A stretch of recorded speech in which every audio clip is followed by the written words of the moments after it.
안녕하십니까, 공간기록 김선중 건축사입니다. 오늘은 김제에 진행했던 프로젝트를 소개하는 시간을 가져볼까 합니다. 김제 프로젝트의 사이트는 남동 방향으로 긴 형태를 띠고 있었어요. 그래서 여기에 건물을 어떻게 앉힐지 좀 고민을 많이 했었는데, 이 대지 형상을 그대로 따라서 길다란 직사각형 형태로 배치를 고민을 하게 됐습니다. 땅이 남동 쪽으로 약간 기울어져 있다 보니까 남동 쪽 또 남서 방향 이 모든 방향을 채광을 받을 수 있는 유리한 조건이 됐고요. 그래서 도로 쪽으로는 거실, 주방 같은 공용 공간을 배치를 해서 마당을 활용하게 만들고, 그리고 방들은 또 남서 방향으로 배치를 해서 길다란 형태로 최대한 채광을 많이 받을 수 있도록 배치를 고민하게 됐습니다. 추후에 공사를 진행하면서 건축주님께서 마당을 조금 더 확보하기 위해서 옆에 있는 땅을 추가적으로 이제 구매를 하시게 됐고요. 전체적인 대지 마스터 플랜이 완성되었습니다. 보통 땅이 정사각형 형태로 해서 정남향을 바라보는 이제 정남향 땅들을 많이 선호하시는 경우들도 있는데요. 이런 경우는 이 남쪽 정면 부분만 이제 채광이 집중적으로 받게 돼요. 근데 약간 지금 이 김제 프로젝트처럼 45도로 기울어져 있는 형태의 땅 같은 경우는 아침부터 저녁까지 다양한 공간에 골고루 채광이 이제 들어오게 되고요. 그리고 시간마다 해가 우리 집에 비치는 위치가 다 다르기 때문에 아침에는 이쪽 공간에 해가 들어왔다가 오후에는 또 이쪽으로 햇살이 옮겨가는 그런 시간의 흐름들을 좀 더 보실 수가 있게 됩니다. 동지나 하지의 경우에는 해가 뜨는 위치가 또 서로 다르기 때문에 그런 채광의 햇살의 위치가 계절에 따라서도 변하는 모습들을 방 안에서 실내에서 보실 수가 있습니다.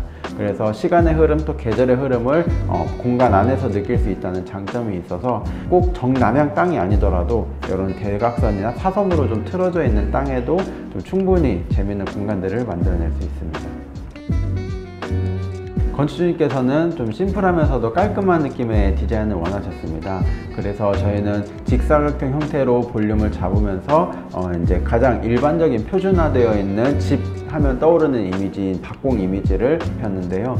그래서 정면에서 봤을 때는 이런 집의 이미지를 박공면과 하얀 벽면 그리고 큰 창을 통해서 첫 인상을 주게 되었고요. 외부에서 봤을 때에 이런 창과 지붕 프레임 그리고 화이트한 컨버스를 역할을 하는 이 벽, 이 세 가지 요소가 어떤 특정한 장식적인 요소가 있지 않고 조화롭게 이루어지면서 이런 비례감을 만들어 가면서 디자인이 되었습니다. 좀 오래 보더라도 질리지 않는 그런 디자인으로 계획을 했었고요. 내부로 들어왔을 때는 조금 다른 이미지를 주고 싶었습니다. 그래서 일반적인 형태의 층고와 일반적인 형태의 거실 주방의 레이아웃을 벗어나서 건축주님께서도 과감하게 TV를 없애시고 가족들 간에 이야기를 하고 나눌 수 있는 공간은 거실과 주방을 통합하셔서 이렇게 고민을 하셨고요. 거실과 주방 같은 경우는 일반적인 방들과는 다르게 도로 쪽으로 배치를 하면서 층고를 조금 더 훨씬 높게 잡았습니다. 그래서 복층형 메자닌 구조를 통해서 거실 주방은 좀 사람들이 많이 모이더라도 최대한 넓은 공간감을 느낄 수 있도록 계획을 했고요. 현관을 들어와서 오른쪽 부분은 사적인 부분들이 위치를 하게 됩니다. 그래서 화장실과 자녀방 그리고 안방 이런 식으로 프라이빗한 각각의 생활 공간들이 배치가 되어 있고요. 각각의 방들에는 그 방에 맞는 스케일의 창호들이 각각 배치가 되어 있고 각 방마다의 뷰도 서로 다른 이미지들이 비춰지게 됩니다. 그래서 거실 주방에서 바라보는 메인 창의 이미지 그리고 안방에서 바라보는 메인 창의 이미지 서로 각각 다 다른 이미지들을 바라보게 되어 있고요. 방이 1층에 이제 건축비가 2개를 요구하셨고 엑스트라 알파룸은 이제 다락 공간을 요구를 하셨습니다. 다락 같은 2층을 만들어서 실제 다락보다는 활용도를 더 높여서 그 안에서 불편함 없이 생활할 수 있도록 해서 이 공간은 게스트룸도 될 수 있고 자녀들의 놀이방이 될 수도 있고 또 가족들이 모여서 놀 수 있는 공간, 다양한 공간들로 활용할 수 있습니다. 요 내진 설계에 맞는 구조목들이 이제 걸리게 됩니다. 그러면 요거를 숨기는 게 아니라 그대로 노출을 시켜서 이 자체로 이제 인테리어 요소로 삼아서 디자인을 진행하게 되었고요. 2층의 공간은 거실이 내려다 보이기도 하고 또 계단도 노출로 되어 있기 때문에 사람들이 올라가고 내려가는 것들이 2층에서나 또는 거실 주방 쪽에서도 서로 마주 보이게 계획이 되어 있습니다.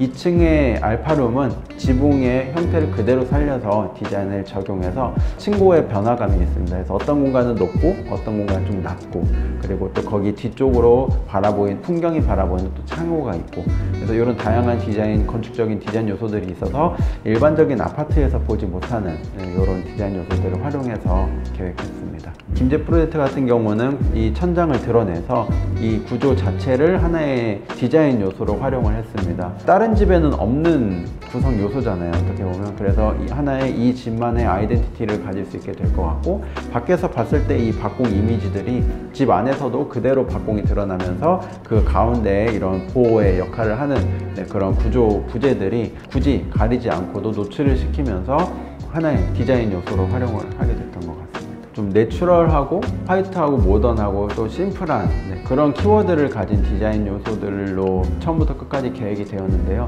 그래서 햇살과 좀 잘 어우러지고 좀 따뜻하고 현대적이지만 약간 전원 온 것 같은 그런 이미지를 느낄 수 있도록 이런 우드를 그대로 드러내서 활용을 하게 됐습니다.